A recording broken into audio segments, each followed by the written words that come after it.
ભાવનગરના રાજપરા ખોડિયાર મંદિરથી ક્ષત્રિય સમાજના અસ્મિતા રથનો પ્રારંભ કરવામાં આવ્યો।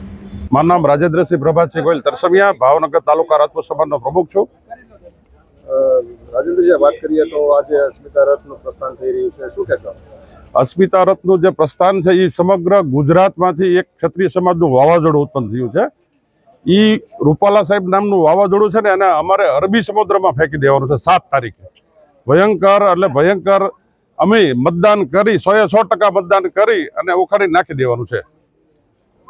આ જે પરસોત્તમ રૂપાલાનો તમે વિરોધ કરી રહ્યા છો, આજે એવું લાગી રહ્યું છે કે તમે ભાજપનો વિરોધ કરી રહ્યા છો? ભાજપનો 100% વિરોધ કરીએ, કારણ કે અમને જે અમારી નારી અસ્મિતા ઉપરથી જે પરસોત્તમભાઈ રૂપાલાને હટાવ્યા નથી તો પછી 26 બેઠક ઉપર ક્ષત્રિય સમાજ એમની સામે છે।